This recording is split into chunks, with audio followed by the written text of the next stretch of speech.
श्रीराम रक्षास्तोत्रम्। श्रीगणेशाय नमः। अस्य श्रीराम रक्षास्तोत्रमन्त्रस्य बुधकौशिकऋषिः श्रीसीतारामचन्द्रो देवता। अनुष्टुप्छन्दः श्रीसीताशक्तिः। श्रीमद्हनुमान्कीलतं श्रीसीतारामचन्द्रप्रीत्यर्थे जपे विनियोगः। अथ ध्यानम्। ध्यायेदाजानुबाहुं धृतशरधनुषं बद्धपद्मासनस्थं पीतं वासो वसानं नवकमलदलस्पर्धिनेत्रं प्रसन्नं वामाङ्कारूढसीतामुखकमलमिलल्लोचनं नीरदाभं नानालङ्कारदीप्तं दधतमुरुजटामण्डनं रामचन्द्रम् इति ध्यानम्। चरितं रघुनाथस्य शतकोटिप्रविस्तरम् एकैकमक्षरं पुंसां महापातकनाशनं ध्यात्वा नीलोत्पलश्यामं रामं राजीवलोचनं जानकीलक्ष्मणोपेतं जटामुकुटमण्डितं सासितूणधनुर्बाणपाणिं नक्तं चरान्तकं स्वलीलया जगत्रातुमाविर्भूतमजं विभुं रामरक्षां पठेत् प्राज्ञः पापघ्नीं सर्वकामदां शिरो मे राघवः पातु भालं दशरथात्मजः कौसल्येयो दृशौ पातु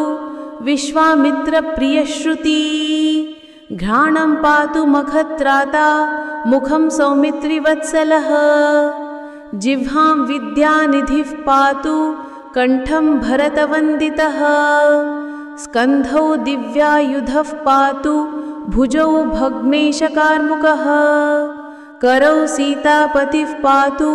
हृदयं जामदग्न्यजित् मध्यं पातु खरध्वंसी नाभिं जाम्बवदाश्रयः सुग्रीवेशः कटी पातु सक्थिनी हनुमत्प्रभुः ऊरू रघुत्तमः पातु रक्षः कुलविनाशकृत् जानुनी सेतुकृत् पातु जङ्घे दशमुखान्तकः पादौ बिभीषणश्रीद पातु रामोस्तखिलं वपुः एतां रामबलोपेतां रक्षां यः सुकृतिः पठेत् सचिरायुः सुखी पुत्री विजयी विनयी भवेत् पातालभूतलव्योम चारिणश्छद्मचारिणः न द्रष्टुमपि शक्तास्ति रक्षितं रामनामभिः रामेति रामभद्रेति रामचन्द्रेति वा स्मरन् नरो न लिप्यते पापैः भुक्तिं मुक्तिं च विन्दति जगज्जैत्रैकमन्त्रेण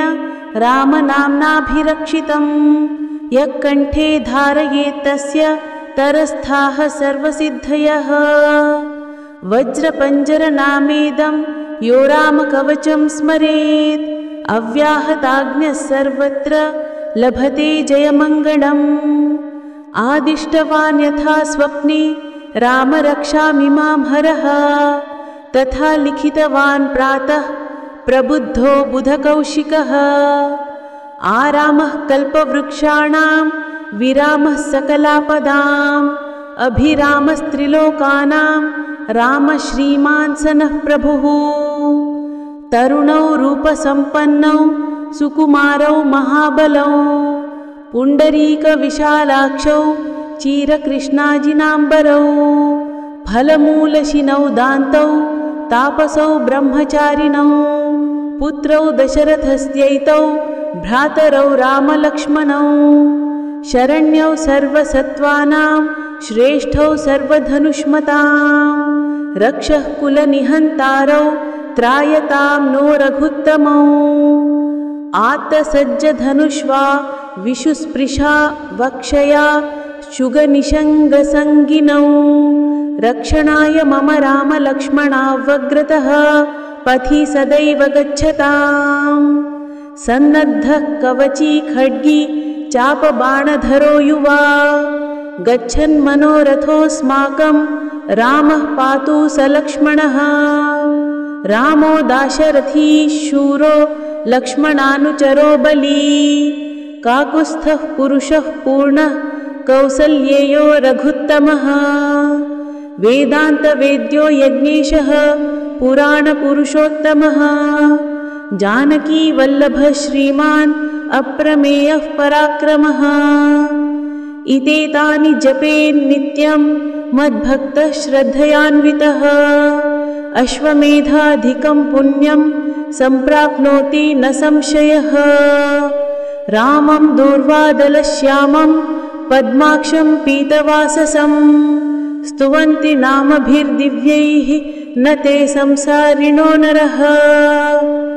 रामं लक्ष्मणपूर्वजं रघुवरं सीतापतिं सुन्दरं काकुत्स्थं करुणार्णवं गुणनिधिं विप्रप्रियं धार्मिकं राजेन्द्रं सत्यसन्धं दशरथनयं श्यामलं शान्तमूर्तिं वन्दे लोकाभिरामं रघुकुलतिलकं राघवं रावणारिं रामाय रामभद्राय रामचन्द्राय वेधसे रघुनाथाय नाथाय सीतायाः पतये नमः श्रीराम राम रघुनन्दन राम राम श्रीराम राम रणकर्कश राम राम श्रीराम राम शरणं भव राम राम श्रीरामचन्द्रचरणौ मनसा स्मरामि श्रीरामचन्द्रचरणौ वचसा गृह्णामि श्रीरामचन्द्रचरणौ शिरसा नमामि श्रीरामचन्द्रचरणौ शरणं प्रपद्यते माता रामो मत्पिता रामचन्द्रः स्वामी रामो मत्सखा रामचन्द्रः सर्वस्वं मे रामचन्द्रो दयालुः नान्यं जाने नैव जाने न जाने दक्षिणे लक्ष्मणो यस्य वामे च जनकात्मजा पुरतो मारुतेर्यस्य तं वन्दे रघुनन्दनं लोकाभिरामं रणरङ्गधीरं राजीवनेत्रं रघुवंशनाथं कारुण्यरूपं करुणाकरन्तं श्रीरामचन्द्रं शरणं प्रपद्यते मनोजवं मारुततुल्यवेगं जितेन्द्रियं बुद्धिमतां वरिष्ठं वातात्मजं वानरयूथमुख्यं श्रीरामदूतं शरणं प्रपद्यते कूजन्तं राम रामेति मधुरं मधुराक्षरम् आरुह्य कविताशाखां वन्दे वाल्मीकिकोकिलम् आपदामपहर्तारं दातारं सर्वसम्पदां लोकाभिरामं श्रीरामं भूयो भूयो नमाम्यहम् भर्जनं भवबीजानाम् अर्जनं सुखसम्पदां तर्जनं यमदूतानां राम रामेति गर्जनं रामो राजमणिः सदा विजयते रामं रमेशं भजे रामेणाभिहता निशाचरचमुः रामाय तस्मै नमः रामान्नास्ति परायणं परतरं रामस्य दासोऽस्म्यहम् रामे चित्तलयः सदा भवतु मे भो राम मामुद्धर राम रामेति रामेति रमे रामे मनोरमे सहस्रनाम तत्तुल्यं रामनामवरानने इति श्रीबुधकौशिकविरचितं श्रीरामरक्षास्तोत्रं सम्पूर्णम् श्रीसीतारामचन्द्रार्पणमस्तु।